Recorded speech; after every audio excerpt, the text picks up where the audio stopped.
News 18 break ಮಾಡಿದ್ದ honey trap ಸುದ್ದಿ ಇದೀಗ ರಾಷ್ಟ್ರ ಮಟ್ಟದಲ್ಲೂ ಪ್ರತಿಧ್ವನಿಸಲಿದೆ. ನಾಳೆ ಸಂಸತ್ನಲ್ಲಿ ಪ್ರಸ್ತಾಪಕ್ಕೆ ಬಿಜೆಪಿ ಸಿದ್ಧತೆ ನಡೆಸಿದ್ದು, ಕಾಂಗ್ರೆಸ್ಗೆ ಮುಜುಗರ ತರಲು ಕೇಸರಿ ಕಲಿಗಳು ಪ್ಲಾನ್ ನಡೆಸಿದ್ದಾರೆ.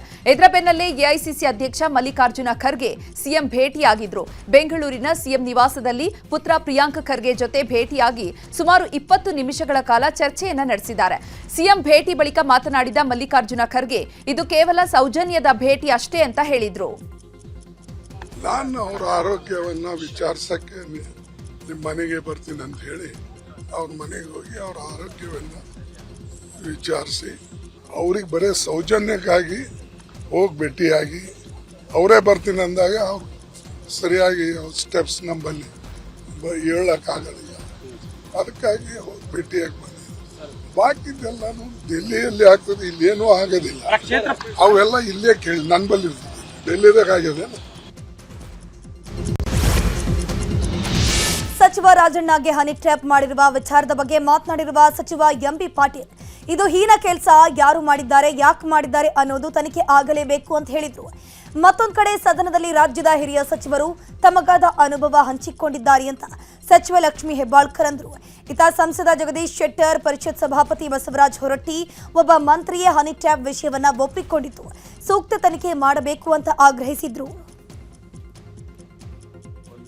ಅದೆಲ್ಲ ನಂಬಲಿಕ್ಕೆ ಸಾಧ್ಯ ಇಲ್ಲ ನೋಡಿ. ಅದು ರಾಜಣ್ಣ ಅವರು ಅವ್ರಿಗೆ ನನಗೆ ಏನಾಗಿದೆ ನನಗೆ ಗೊತ್ತಿಲ್ಲ. ಅವರು ಮುಖ್ಯಮಂತ್ರಿಗಳಿಗೆ ಹೋಮ್ ಮಿನಿಸ್ಟ್ರಿಗೆ ಅವರು ಅದು ತಮ್ಮ ಏನಾಗಿದೆ ಅಂತ ತಿಳಿಸಿದ್ದಾರೆ. ನನಗೆ ಗೊತ್ತಿಲ್ಲ ವೈಯಕ್ತಿಕವಾಗಿ, ನಾನು ಏನೇನು ಕೂಡ ಹೇಳಿದ್ದೀನಿ. ಈ ರೀತಿ ಯಾರೇ ಮಾಡಲಿ ಸಹ, ರಾಜಕೀಯವಾಗಿ ಸಹ ಗುರಿ ಮಾಡಿ ಯಾರೋ ಒಬ್ಬರನ್ನ ತೇಜೋವಧೆ ಮಾಡುವಂಥದ್ದು ಇದು ಭಾಳ ಹೀನ ಕೆಲಸ ಇದು. ಹೀಗಾಗಿ ಇದರಲ್ಲಿ ಅವ್ರನ್ನ ಇದು ಮಾಡಿದ್ದಾರೆ, ಯಾರು ಮಾಡಿದ್ದಾರೆ, ಯಾಕೆ ಮಾಡಿದ್ದಾರೆ ಅದೆಲ್ಲ ಕೂಡ ತನಿಖೆ ಆಗಬೇಕದು. ಮುಖ್ಯಮಂತ್ರಿಗಳು ಮತ್ತು ಹೋಮ್ ಮಿನಿಸ್ಟರ್ ಬಗ್ಗೆ ಗಮನ ಹರಿಸ್ತಾರೆ. ಸದನದಲ್ಲಿ ಗೌರವಾನ್ವಿತ ಸಚಿವರು, ಬಹಳ ಹಿರಿಯ ಸಚಿವರು ತಮಗೆ ಆದಂಥ ಅನುಭವವನ್ನು ಹಂಚಿಕೊ ಇದು ಹೋಮ್ ಮಿನಿಸ್ಟ್ರು ಈಗಾಗಲೇ ಈ ಪ್ರಶ್ನೆ ಬಗ್ಗೆ ರಿಯಾಕ್ಟ್ ಮಾಡಿದ್ದಾರೆ. ಮಾನ್ಯ ಮುಖ್ಯಮಂತ್ರಿಗಳು ಕೂಡ ಈ ಬಗ್ಗೆ ರಿಯಾಕ್ಟ್ ಮಾಡಿದ್ದಾರೆ. ಸೊ ಇದು ಪ್ಯೂರ್ಲಿ ಮಾನ್ಯ ಸಚಿವರಾದಂಥ ರಾಜಣ್ಣ ಅವರಿಗೆ ಸಂಬಂಧಪಟ್ಟಂಥದ್ದು. ಆದರೆ ಇದು ಬಹಳ ದುರದೃಷ್ಟಕರ. ಈ ರೀತಿ ಎಲ್ಲೂ ಆಗಬಾರ್ದು, ಯಾರಿಗೂ ಆಗಬಾರ್ದು.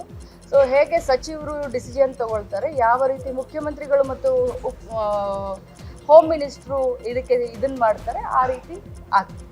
ಅಲ್ಲ, ಇದು ಭಾಳ ಒಂದು ಗಂಭೀರವಾದಂಥ ಒಂದು ಪ್ರಕರಣ. ಇವತ್ತು ಈ ಹನಿ ಟ್ರಾಫಿಕ್ ಈಲ್ಡ್ ಆಗಿವೆ ಅಂತ ಹೇಳ್ತಾರಲ್ಲ, ಈಗ ಒಬ್ಬ ಮಂತ್ರಿನೇ ವಿಧಾನಮಂಡಲದಲ್ಲಿ ಅಡ್ಮಿಟ್ ಮಾಡ್ಕೊತಾರೆ, ಹೌದು ಹನಿ ಟ್ರ್ಯಾಪ್ ಆಗಿದೆ ಅಂತೇಳಿ. ಸುಮಾರು 48 ಜನರು ಇನ್ನೂ ಅವರು ಸಿಡಿಗಳು ಇದಾವೆ ಅಂತ ಹೇಳ್ತಾರೆ. ನಿನ್ನೆ ಸತೀಶ್ ಜಾರಕಿಹೊಳಿ ಬೆಳಗಾವಿಯಲ್ಲಿ ಮಾತಾಡುವಾಗ 100 ಜನರ ಸಿಡಿಗಳು ಇದ್ದಾವೆ ಅಂತ ಹೇಳ್ತಾರೆ. ರಾಜಕೀಯ ವ್ಯಕ್ತಿಗಳ ತೇಜೋವಧೆ ಮಾಡಲಿಕ್ಕೆ ಈ ರೀತಿಯಾದಂಥ ಒಂದು ತಂತ್ರ ಷಡ್ಯಂತ್ರ ಇದೆಯೋ ಇದು ಬೆಳಕಿಗೆ ಬರಬೇಕಾಗಿದೆ. ಅದಕ್ಕಾಗಿ ಇದನ್ನು ನಿಜವಾಗಿ ತಕ್ಷಣವೇ ಸಿದ್ದರಾಮಯ್ಯನವರು ತಕ್ಷಣವೇ ಒಂದು ಸೀರಿಯಸ್ ಆದಂಥ ಇನ್ವೆಸ್ಟಿಗೇಷನ್, ಎಲ್ಲ ಮಗ್ಗಲುಗಳಲ್ಲಿ ಇನ್ವೆಸ್ಟಿಗೇಷನ್ ಆಗಬೇಕಾಗ್ತದೆ. ಅದಕ್ಕಾಗಿ ಇದು CBI ಮುಖಾಂತರ ಮಾಡಿದರೆ ಭಾಳ ಒಳಿತು ಅನ್ನುವಂಥದ್ದು ಹೇಳ್ತೀನಿ. ಇತ್ತಿತ್ತಲಾಗಿ ನಡೀತಿರೋಂಥ ಸದನ ನಡೀತಂಥ ಘಟನೆಗಳು ಆ ಸಭಾಪತಿಗೆ ಯಾರು ಹೇಳಂಗಿಲ್ಲ ಅಂತ ತಿಳಿದು ಮಾಡ್ತಾರೆ, ಗದ್ದಲ ಮಾಡ್ತಾರೆ. ಸದನ ನಡೆಸೋದು ಭಾಳ ಕಷ್ಟದ ಪರಿಸ್ಥಿತಿ ಐತಿ. ಆಮೇಲೆ ಏನಿದೆ ಅಂದರೆ ಇದೆಲ್ಲ ದಿನನಿತ್ಯದ ಇದರಲ್ಲಿ ಸೆಷನ್ ನಡೆಯುವಾಗ ನಾವು ಇಂಥ ಸೀನಿದಾಲಕ್ಕೆ ಆ ಸ್ಥಾನದಾಗ ಕೂತ್ಕೊಂಡು ಅದನ್ನು ನಡೆಸಲಿಲ್ಲ ಅಂದ್ರೆ ನಾವು ಅಯೋಗ್ಯರು ಅಂತೇಳಿ ನನಗೆ ಅನಿಸೋದಿಲ್ಲ. ಈ ಸ್ಥಾನದಲ್ಲಿ ಮುಂದುವರಿದರಲ್ಲಿ ಏನು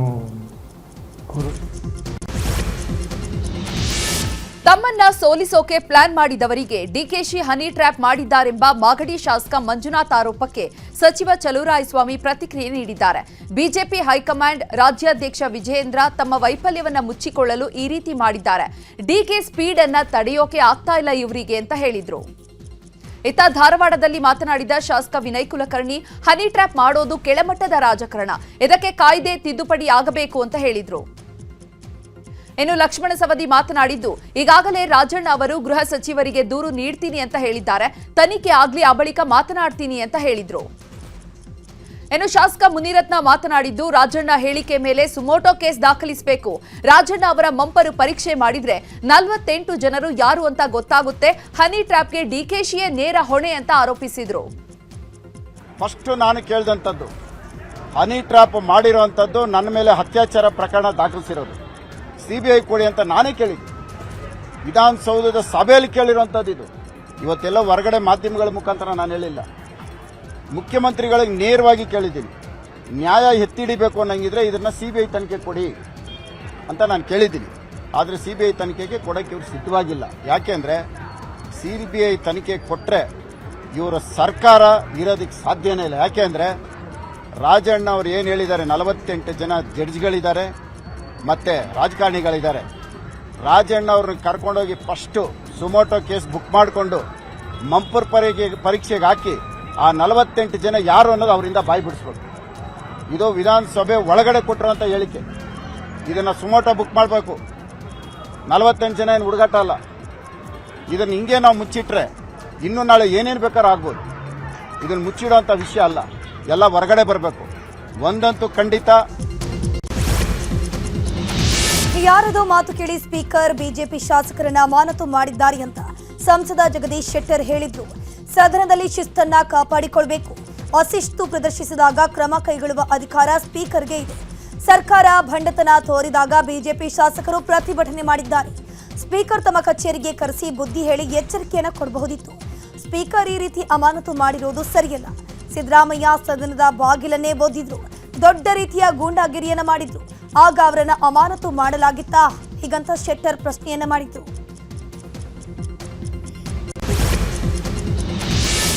news 18 India diamond state summit 2025ರಲ್ಲಿ ಉಪಮುಖ್ಯಮಂತ್ರಿ ಡಿಕೆ ಶಿವಕುಮಾರ್ ಮಾತನಾಡಿದ್ರು. 2028ಕ್ಕೆ ಕರ್ನಾಟಕದಲ್ಲಿ ಕಾಂಗ್ರೆಸ್ ಅಧಿಕಾರಕ್ಕೆ ತರೋದೇ ಗುರಿ.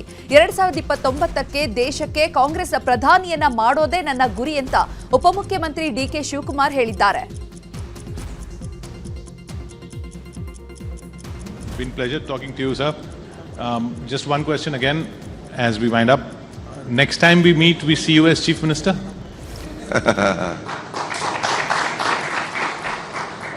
Always all of us live on hope. Without hope, no one can be successful. I am doing my best. I leave it to my party leadership. I don't want to disclose what me and my party leaders have discussed on that issue. So my aim is to bring 28 back to power in Karnataka, wherever I sit. Then again 29, my leader should be the Prime Minister of this country. This is my aim. Let us hope for the best. Thank you so much. It's been pleasure talking to you, sir. Just one question again as we wind up. Next time we meet, we see you as Chief Minister?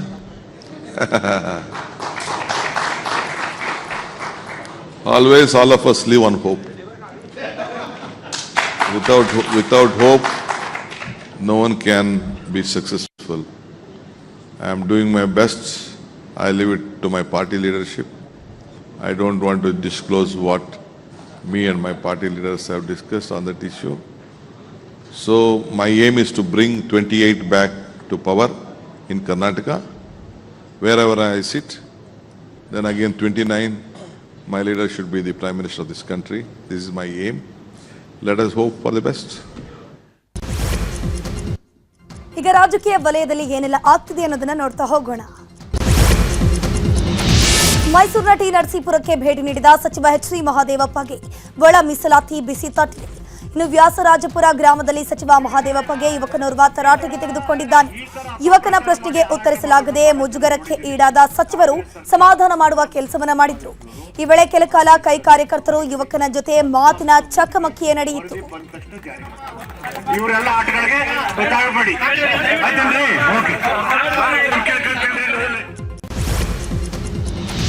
JDS ಶಾಸಕಿ ಶಾರದಾ ಪೂರ್ಯ ನಾಯ್ಕೆ Madhu Bangarappa open offer ಕೊಟ್ಟಿದ್ದಾರೆ. ಸಾರ್ವಜನಿಕ ವೇದಿಕೆಯಲ್ಲೇ ಕಾಂಗ್ರೆಸ್ ಸೇರುವಂತೆ ಸಚಿವ Madhu Bangarappa offer ಕೊಟ್ಟಿದ್ದಾರೆ. ನಮ್ಮ ಸರ್ಕಾರ ಇದೆ, ಬಂದ್ರೆ ಅಭಿವೃದ್ಧಿ ಮಾಡಬಹುದು, ಬಿಸಿಲು ಇದ್ದಾಗಲೇ ಹುಲ್ಲನ್ನ ಒಣಗಿಸಿಕೊಳ್ಳಬೇಕು ಅಂತ ಮಾರ್ಮಿಕವಾಗಿ ಹೇಳೋ ಮೂಲಕ ಆಹ್ವಾನ ನೀಡಿದ್ದಾರೆ. ಶಿವಮೊಗ್ಗದ ಪುರದಾಳುವಿನಲ್ಲಿ ನಡೆಯುತ್ತಿದ್ದ ಬಾರೇಹಳ್ಳ ಡ್ಯಾಂ ಹಾಗೂ ಹಾಯೋಳೆ ಡ್ಯಾಂಗಳ ಅಭಿವೃದ್ಧಿ ಕಾರ್ಯಕ್ರಮದಲ್ಲಿ ಆಫರ್ ಕೊಟ್ಟಿದ್ದಾರೆ. ಕಾಂಗ್ರೆಸ್ ಲಿಂಗಾಯತ ನಾಯಕರ ಸಭೆ ವಿಚಾರವಾಗಿ ವಿಜಯಪುರದಲ್ಲಿ ಸಚಿವ ಎಂಬಿ ಪಾಟೀಲ್ ಮಾತನಾಡಿದ್ರು. ನಾನು ಸಭೆ ಮಾಡ್ತೀನಿ ಅಂತ ಹೇಳಿದ್ದು ನಿಜ. ಪತ್ರಕರ್ತರು ಪ್ರಶ್ನೆ ಕೇಳಿದಾಗ ಲಿಂಗಾಯತರು ಸಭೆ ಮಾಡಿದ್ರೆ ತಪ್ಪೇನು ಅಂತ ಹೇಳಿದ್ದೇನೆ. ನಮ್ಮಲ್ಲಿ ಹಲವು ಸಮಸ್ಯೆಗಳಿವೆ. ಈ ಸಮಸ್ಯೆಗಳಿಗಾಗಿ ನಾವು ಸಭೆ ಮಾಡಿದ್ರೆ ತಪ್ಪಿಲ್ಲ. ನಮ್ಮಲ್ಲಿ ಸಿಎಂ ಹುದ್ದೆ ಖಾಲಿ ಇಲ್ಲ. ವೀರೇಂದ್ರ ಪಾಟೀಲ್ರ ನಂತರ ಲಿಂಗಾಯತರಿಗೆ ಅಧಿಕಾರ ಸಿಕ್ಕಿಲ್ಲ ಅನ್ನೋದನ್ನ ಮಾತ್ರ ನಾನು ಹೇಳಿದ್ದೇನೆ ಅಂತ ಎಂಬಿ ಪಾಟೀಲ್ ಹೇಳಿದ್ರು. ಇನ್ನು ತೆಲಂಗಾಣಕ್ಕೆ ಹೆಚ್ಚುವರಿ ನೀರು ಬಿಟ್ಟಿದ್ದಾರೆ ಅನ್ನೋ ಆರೋಪದ ಬಗ್ಗೆ ಮಾತನಾಡಿರುವಂತಹ ಎಂಬಿ ಪಾಟೀಲ್, ತೆಲಂಗಾಣಕ್ಕೆ 10 ಟಿಎಂಸಿ ನೀರು ಬಿಟ್ಟಿರೋಕೆ ಸಾಧ್ಯವಿಲ್ಲ. 1.5 ಟಿಎಂಸಿ ನೀರು ಬಿಟ್ಟಿರೋ ಮಾಹಿತಿ ಇದೆ. ಒಂದ್ ವೇಳೆ 10 ಟಿಎಂಸಿ ನೀರನ್ನ ಬಿಟ್ಟಿದ್ದೆ ಆದ್ರೆ ಅದು ಅನ್ಯಾಯ. 10 ಟಿಎಂಸಿ ನೀರು ಬಿಟ್ಟಿರೋಕೆ ಸಾಧ್ಯವಿಲ್ಲ ಅಂತ ಹೇಳಿದ್ರು. ಹೇಮಾವತಿ ಎಕ್ಸ್ಪ್ರೆಸ್ ಕೆನಾಲ್ ಲಿಂಕಿಂಗ್ ವಿಚಾರದಲ್ಲೂ ಕೂಡ ಈಗ ಸಮರ ಶುರುವಾಗಿದೆ. ಸಚಿವ ರಾಜಣ್ಣ ಕುಟುಂಬ ಹಾಗೂ ಡಿಕೆಶಿ ಬೆಂಬಲಿಗರ ಮಧ್ಯೆ ಶೀತಲ ಸಮರ ಶುರುವಾಗಿದೆ. ಕುಣಿಗಲ್ ಶಾಸಕ ಡಿಕೆಶಿ ಸಂಬಂಧಿ ಡಾಕ್ಟರ್ ರಂಗನಾಥ್ ನನಗೆ ಫೋನ್ ಮಾಡಿ ಧಮಕಿ ಹಾಕ್ತಾರೆ ಅಂತ ರಾಜಣ್ಣ ಹೇಳಿಕೆಯನ್ನ ನೀಡಿದ್ದಾರೆ. 2 ತಿಂಗಳಿನಿಂದ ಕುಣಿಗಲ್ ಕ್ಷೇತ್ರದವರು ಲಿಂಕ್ ಕೆನಾಲ್ ವಿಚಾರವಾಗಿ ಫೋನ್ ಮಾಡಿ ಧಮಕಿ ಹಾಕ್ತಿದ್ದಾರೆ ಅಂತ ಅವರು ಹೇಳಿದ್ದಾರೆ.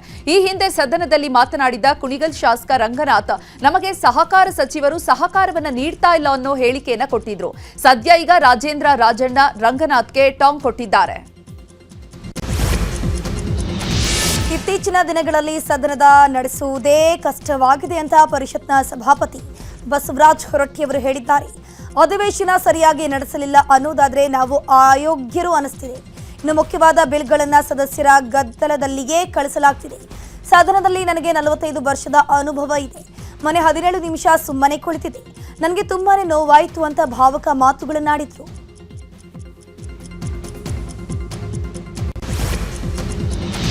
ಉತ್ತರ ಕನ್ನಡ ಜಿಲ್ಲೆಯ ಲಾಲಗೌಡರ ನಗರದಲ್ಲಿ ಕಸದ ರಾಶಿಯಲ್ಲಿ ಭಾರೀ ಬೆಂಕಿ ಅವಘಡ ಸಂಭವಿಸಿದೆ.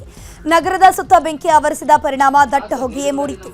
ಇದರಿಂದ ಸ್ಥಳದಲ್ಲಿ ಬಿಗುವಿನ ವಾತಾವರಣ ನಿರ್ಮಾಣವಾಗಿತ್ತು. ಕೂಡಲೇ ಸ್ಥಳಕ್ಕೆ ಆಗಮಿಸಿದ ಅಗ್ನಿಶಾಮಕ ಸಿಬ್ಬಂದಿ ಬೆಂಕಿಯನ್ನು ನಂದಿಸಿದ್ರು.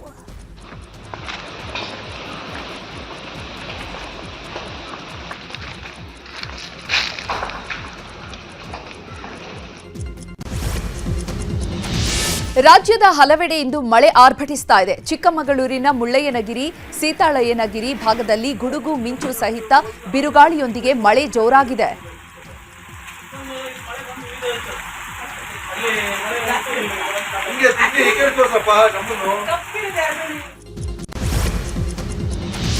ಹಾಸನದಲ್ಲಿ ನಡೆಯುತ್ತಿದ್ದ ಮಕ್ನಾ ಕಾಡಾನೆ ಆಪರೇಷನ್ ಸಕ್ಸಸ್ ಆಗಿದೆ.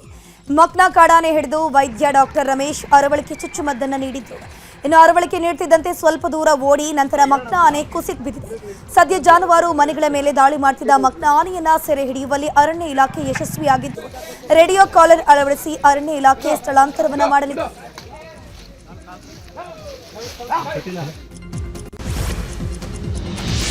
ನಟ ಪುನೀತ್ ರಾಜ್ಕುಮಾರ್ ಅವರ ಹುಟ್ಟುಹಬ್ಬದ ಅಂಗವಾಗಿ ಮೈಸೂರಿನಲ್ಲಿ ಅಪ್ಪು ಹೆಸರಿನಲ್ಲಿ ಸಾಮೂಹಿಕ ವಿವಾಹ ಕಾರ್ಯಕ್ರಮ ನಡೆಯಿತು. ಪುನೀತ್ ರಾಜ್ಕುಮಾರ್ ಸಮಾಜ ಸೇವಾ ಸಮಿತಿಯಿಂದ ಕಾರ್ಯಕ್ರಮ ಆಯೋಜನೆ ಮಾಡಲಾಗಿತ್ತು. ವೈವಾಹಿಕ ಜೀವನಕ್ಕೆ ಕಾಲಿಟ್ಟ 8 ಜೋಡಿಗಳಿಗೆ ತಾಳಿ, ಸೀರೆ, ಪಂಚೆ, ಕಾಲುಂಗುರ ವಿತರಣೆ ಮಾಡಲಾಯಿತು. ನಟ ವಿನಯ್ ರಾಜ್ಕುಮಾರ್ ಪುತ್ರಿ ಲಕ್ಷ್ಮಿ ಸೇರಿ ರಾಜ್ ಕುಟುಂಬಸ್ಥರು ಭಾಗಿಯಾಗಿದ್ದರು. ಬೆಂಗಳೂರಿನಲ್ಲಿ ನಾಟಿ ಕೋಳಿ ರಾಗಿ ಮುದ್ದೆ ತಿನ್ನುವ ಸ್ಪರ್ಧೆ ನಡೆಯಿತು. ನಂದಿನಿ ಲೇಔಟ್ನಲ್ಲಿ ನಡೆದ ನಾಟಿ ಕೋಳಿ ಮುದ್ದೆ ತಿನ್ನುವ ಸ್ಪರ್ಧೆಯ ಪುರುಷರ ವಿಭಾಗದಲ್ಲಿ ಶಂಭುಲಿಂಗೇಗೌಡರು 14 ಮುದ್ದೆ ಸೇವನೆ ಮಾಡಿದರು. ಮಹಿಳೆಯರ ವಿಭಾಗದಲ್ಲಿ ಪ್ರಭಾವತಿ ಅನ್ನೋರು 8 ಮುದ್ದೆಯನ್ನು ಸೇವಿಸಿದ್ರು.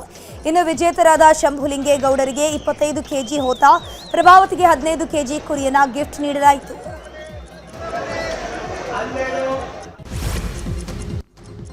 ಕ್ರೈಮ್ ಸುದ್ದಿಗಳನ್ನು ನೋಡೋಣ. ನಿನ್ನೆಯಷ್ಟೇ ಕೇರಳದ ಕಣ್ಣೂರಿನಲ್ಲಿರುವಂತಹ ಮಾಡಾಯಿಕಾವು ಭಗವತಿ ದೇಗುಲದಲ್ಲಿ ನಟ ದರ್ಶನ್ ಪೂಜೆ ಸಲ್ಲಿಸಿದ್ರು. ಶತ್ರು ಸಂಹಾರಕ್ಕಾಗಿ ಮಾಡಾಯಿಕಾವು ದೇಗುಲದಲ್ಲಿ ಶತ್ರು ಸಂಹಾರ ಪೂಜೆಯನ್ನ ಮಾಡಿಸಲಾಗಿತ್ತು. ಇನ್ನು ಪುತ್ತೂರು ಮೂಲದ ಸ್ನೇಹಿತನ ಮಾರ್ಗದರ್ಶನದಲ್ಲಿ ದರ್ಶನ್ ಮಾಡಾಯಿಕಾವು ಕ್ಷೇತ್ರಕ್ಕೆ ತೆರಳಿದ್ರು ಅಂತ ಹೇಳಲಾಗ್ತಿದೆ. ಈ ವೇಳೆ ದರ್ಶನ್ ಜೊತೆ ಕೊಲೆ ಆರೋಪಿ ಪ್ರಜ್ವಲ್ ರೈ ಕಾಣಿಸಿಕೊಂಡಿದ್ದಾರೆ. 2017ರಲ್ಲಿ ನಡೆದಿದ್ದಂತಹ ಕರೋಪಾಡಿ ಜಲೀಲ್ ಕೊಲೆ ಕೇಸ್ನಲ್ಲಿ ಪ್ರಜ್ವಲ್ ರೈ ಆರೋಪಿಯಾಗಿದ್ದಾರೆ. ಜಲೀಲ್ ಕೊಲೆ ಕೇಸ್ನಲ್ಲಿ 11 ಜನರನ್ನ ಬಂಧಿಸಲಾಗಿತ್ತು. ಈ ಪೈಕಿ ಪ್ರಜ್ವಲ್ ಕೂಡ ಒಬ್ರು. ಹಾಸನದ ಬಿಟ್ಗೌಡ್ನಹಳ್ಳಿಯಲ್ಲಿ ಪುಂಡರ ಹಾವಳಿ ಮಿತಿ ಮೀರಿದೆ. ಬೈಕ್ಗೆ ಪೆಟ್ರೋಲ್ ಹಾಕಿಸಿಕೊಂಡ ಪುಂಡರು ಹಣ ನೀಡದೆ ತೆರಳಿದ್ದಾರೆ. ಪುಡಿ ರೌಡಿಗಳ ಅಟ್ಟಹಾಸ ಸಿಸಿಟಿವಿಯಲ್ಲಿ ಸೆರೆಯಾಗಿದೆ. ಎಸ್ಎಲ್ಎನ್ ಪೆಟ್ರೋಲ್ ಪಂಪ್ಗೆ ಬೈಕ್ನಲ್ಲಿ ಬಂದಿದ್ದಂತಹ ಕಿಡಿಗೇಡಿಗಳು ಮೊದಲು ಬೈಕ್ಗೆ ಪೆಟ್ರೋಲ್ ಹಾಕಿಸಿಕೊಂಡಿದ್ದಾರೆ. ಆ ಬಳಿಕ ಪೆಟ್ರೋಲ್ಗೆ ಹಣ ನೀಡುವಂತೆ ಕೆಲಸಗಾರರು ಕೇಳಿದಾಗ ಈ ವೇಳೆ ಡ್ರ್ಯಾಗರ್ ತೋರಿಸಿ ಹಣ ನೀಡದೆ ಪುಂಡರು ಎಸ್ಕೇಪ್ ಆಗಿದ್ದಾರೆ.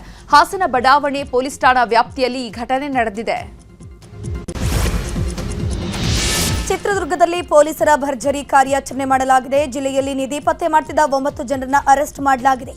ಆಧುನಿಕ ಉಪಕರಣ ಬಳಸಿ ಭೂಮಿಯಲ್ಲಿ ನಿಧಿ ಪತ್ತೆ ಮಾಡ್ತಿದ್ದ ಗ್ಯಾಂಗ್ ಭೂಮಿಯಲ್ಲಿದ್ದ ವಿಗ್ರಹ ಪತ್ತೆ ಮಾಡಿ ಮಾರಾಟವನ್ನ ಮಾಡ್ತಿತ್ತು. ಬೈರಾಪುರ ಹಿರೇಕೆರೆಹಳ್ಳಿ ಗ್ರಾಮ ಮಧ್ಯದ ವಿಭೂತಿ ಗುಡ್ಡದಲ್ಲಿ ಶೋಧ ಮಾಡ್ತಿದ್ದಾಗ ದಾಳಿ ಮಾಡಿದ ಪೊಲೀಸರು ಆರೋಪಿಗಳನ್ನ ಅರೆಸ್ಟ್ ಮಾಡಿದ್ರು.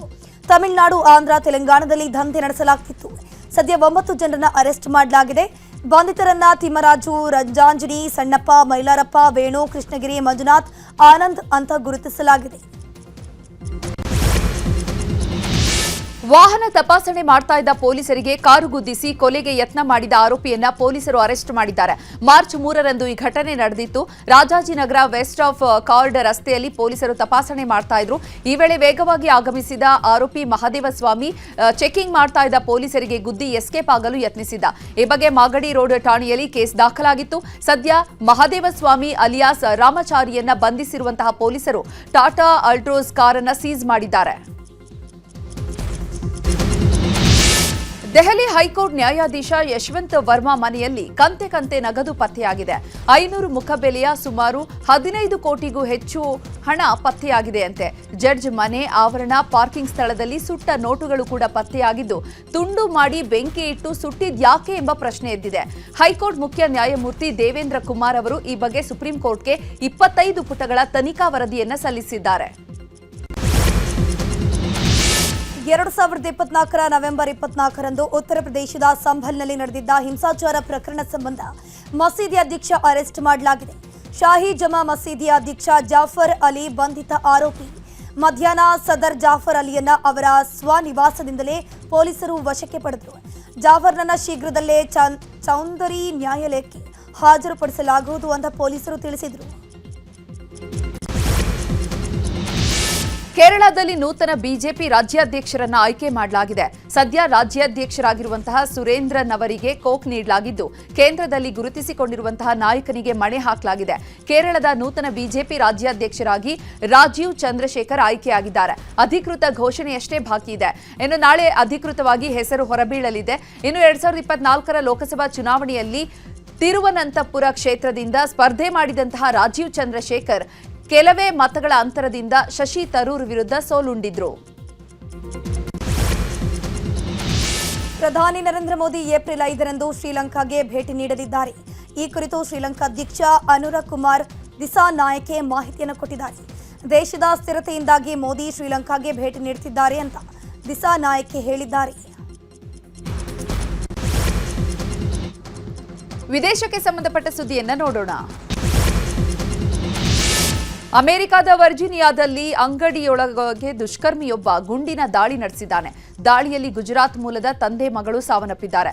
ಮೃತರನ್ನ ಪ್ರದೀಪ್ ಬಾಯ್ ಪಟೇಲ್ ಅಂತ ಮತ್ತು ಊರ್ವಿ ಪಟೇಲ್ ಅಂತ ಗುರುತಿಸಲಾಗಿದೆ. ಇಬ್ಬರು ವರ್ಜಿನಿಯಾದ ಅಕೋಮ್ಯಾಕ್ ಕೌಂಟಿಯಲ್ಲಿರುವಂತಹ ಅಂಗಡಿಯಲ್ಲಿದ್ರು. ಈ ವೇಳೆ ಬಂದೂಕುಧಾರಿ ಅಂಗಡಿಯೊಳಗೆ ನುಗ್ಗಿ ಮನಬಂದಂತೆ ಗುಂಡು ಹಾರಿಸಿದ್ದಾನೆ. ಅಮೆರಿಕದ ಕ್ಯಾಲಿಫೋರ್ನಿಯಾದಲ್ಲಿ ಭಾರತ ಮೂಲದ ಮಹಿಳೆಯೊಬ್ಬರು ತಮ್ಮ ಮಗನನ್ನ ಕೊಲೆ ಮಾಡಿದ್ದಾರೆ. 48 ವರ್ಷದ ಸರಿತಾ ರಾಮರಾಜ ಅನ್ನೋರು ತಮ್ಮ ಮಗನನ್ನ ಡಿಸ್ನಿಲ್ಯಾಂಡ್ಗೆ 3 ದಿನಗಳ ಪ್ರವಾಸಕ್ಕೆ ಕರ್ಕೊಂಡು ಹೋಗಿದ್ರು. ಆದರೆ ಅಲ್ಲಿಗೆ ಹೋಟೆಲ್ನಲ್ಲಿ ಮಗನ ಕತ್ತು ಸೀಳಿ ಕೊಲೆ ಮಾಡಿರೋದು ಪೊಲೀಸರ ತನಿಖೆಯಲ್ಲಿ ತಿಳಿದು ಬಂದಿದೆ. ಮಗನನ್ನ ಕೊಂದ ನಂತರ ತಾನು ಮಾತ್ರೆ ಸೇವಿಸಿ ಆತ್ಮಹತ್ಯೆಗೆ ಯತ್ನಿಸಿದ್ದಾಳೆ. ಈ ಕುರಿತು ಪೊಲೀಸರು ವಿಚಾರಣೆಯನ್ನ ಮುಂದುವರೆಸಿದ್ದಾರೆ. ಗಿಡಮೂಲಿಕೆ ಮಾರಾಟಕ್ಕೆ ಹೋಗಿದ್ದ ದಾವಣಗೆರೆಯ ಹಕ್ಕಿಪಿಕ್ಕಿ ಜನ ಮಧ್ಯ ಆಫ್ರಿಕಾದ ಗಬಾನ್ ಪ್ರದೇಶದಲ್ಲಿ ಲಾಕ್ ಆಗಿದ್ದಾರೆ. ಗಬಾನ್ ರಾಜಧಾನಿಯಾಗಿರುವಂತಹ ಲಿಬ್ರೆವಿಲ್ನಲ್ಲಿ 25 ಜನರನ್ನ ಬಂಧನ ಮಾಡಲಾಗಿದೆ. ನಮ್ಮನ್ನ ಇಲ್ಲಿಂದ ಬಿಡಿಸುವಂತೆ ರಾಜ್ಯ ಹಾಗೂ ಕೇಂದ್ರ ಸರ್ಕಾರಕ್ಕೆ ಹಕ್ಕಿಪಿಕ್ಕಿ ಜನಾಂಗ ಮನವಿ ಮಾಡಿಕೊಂಡಿದೆ.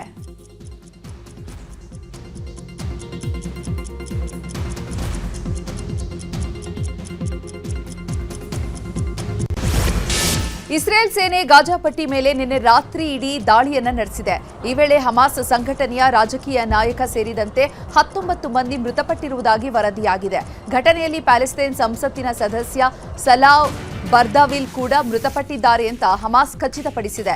ಕದನ ವಿರಾಮವನ್ನ ಕೊನೆಗೊಳಿಸಿದ್ದ ಇಸ್ರೇಲ್ ಕಳೆದ ವಾರ ಏಕಾಏಕಿ ನಡೆಸಿದ ದಾಳಿಯಲ್ಲಿ 100 ಪ್ಯಾಲೆಸ್ತೇನಿಯರು ಹತ್ಯೆಯಾಗಿದ್ರು. ಇದರ ಮಧ್ಯೆ ಈ ದಾಳಿ ನಡೆದಿದೆ.